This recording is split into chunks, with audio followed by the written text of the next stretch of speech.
On gagne quoi avec les djinns amoureux?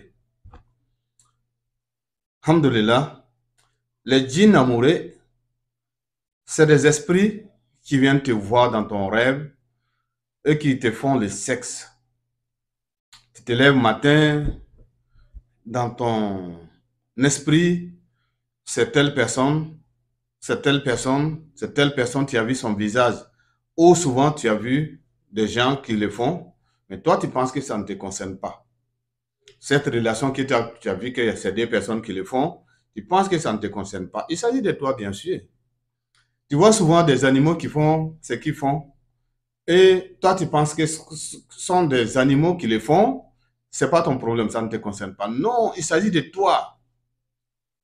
Ça, c'est des gens qui voient des choses dans leurs rêves.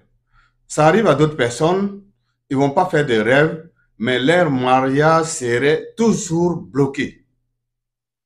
Celui-là vient te demander la main, ça va pas terminer. Ou il va s'amuser avec toi pendant des années, il va te laisser tomber.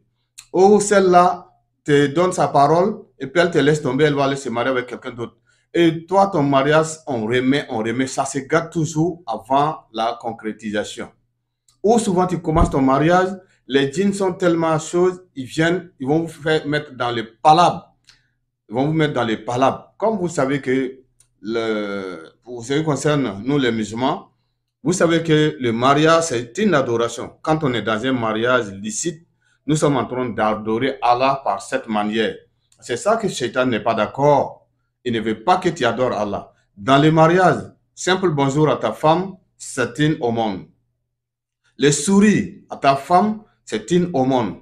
Ta femme lave tes habits, elle est en train d'adorer Allah par cette manière. Ta femme a préparé et toi tu as mangé, c'est une aumône. Elle est en train d'adorer Allah par cette manière. Toi-même, ton lit même que tu as acheté, qui permet à ta femme de dormir dessus, c'est une aumône. Toi-même, tu as acheté, en fait, tu loues la maison et tu dors dans cette maison avec ta femme, alors c'est une aumône. Donc, ça va trouver que les hasanats, les bienfaits que toi, le marié, tu gagnes là, les célibataires ne peuvent pas avoir un dixième de ça. Parce que toi, tu es en perpétuel au monde. Alors donc, Shaitan n'est pas d'accord que toi, tu gagnes autant de bénédictions. Donc, toujours, il va te mettre les bâtons dans les roues. Alors, ce qu'il faut aussi savoir, on ne peut pas gagner aussi des bénédictions, des hasanats, dans la facilité aussi comme ça. Voilà pourquoi souvent, ça arrive que ça chauffe dans le couple, dans les foyers, souvent ça chauffe. Mais quand ça chauffe, il faut se dire que non, je suis en train d'adorer Allah. C'est comme si vous partiez à la Mecque et que vous rencontrez des problèmes. On vous dit de patienter. Vous êtes en train d'adorer Allah. C'est comme si vous vous levez matin pour aller à la mosquée, à Fajr. Alors, vous allez trouver des difficultés. Le matin, il y a le froid, ou bien il y a la chaleur, ainsi de suite. Vous allez vous lever, vous allez prendre de l'eau glacée, l'eau froide, ainsi de suite. Et ça, il y a des gènes, et tandis que vos camarades sont en train de dormir. Alors donc, il y a des gènes dedans parce qu'il y a des hasanats dedans. Vous allez marcher, aller à la mosquée 5 fois par jour. Il y a les hasanats dedans. Donc, Shaitan va vous empêcher. S'il ne vous a pas empêché aussi, parce que vous êtes en train de vous rapprocher d'Allah, vous êtes en train d'emmagasiner des hasanats, c'est tout à fait normal qu'il y ait des gènes dedans. Donc, pourquoi vous ne voulez pas que dans les mariages, qu'il y ait des problèmes dedans? Parce qu'il s'agit d'adoration. Quand vous êtes en train d'adorer Allah, on ne gagne pas les hasanats par les sommeils.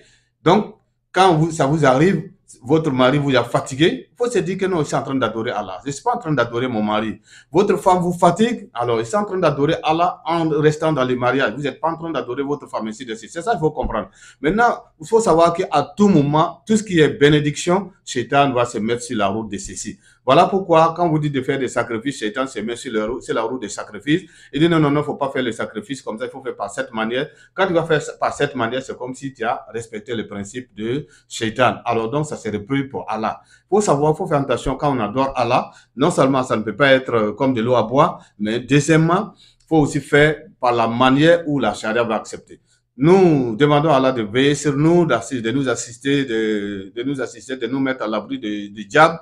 Alors donc, pour ceux qui ont des problèmes mystiques, ceux qui sont bloqués, le mariage est bloqué, l'enfantement est bloqué, ceux aussi qui sont bloqués dans dans la vie, il n'y a rien qui marche dans votre main, vous pouvez venir nous voir ou nous appeler si vous êtes à distance. Il y a la possibilité de vous faire aussi le traitement à distance depuis votre continent là-bas. Alors donc, appelez-nous à Abidjan, nous sommes à Yopougon, nous faisons face au cimetière municipal sur la route de Dabou. Appelez-nous au 225 01 02 33 35 35 à Bobo. Nous sommes à côté de la mairie face à la poste 01 01 01 40 64 à Djamé 220, nous sommes derrière la poste de 220 logements. 05 06 48 44 41 à Port-Boy, nous faisons face au marché de nuit. 07 67 16 16 99. Mais pour ceux qui sont à distance, WhatsApp pour le traitement à distance, appelez-nous au 225 07 59 00 10 59. Assalamu alaikum wa rahmatullah wa barakatuh.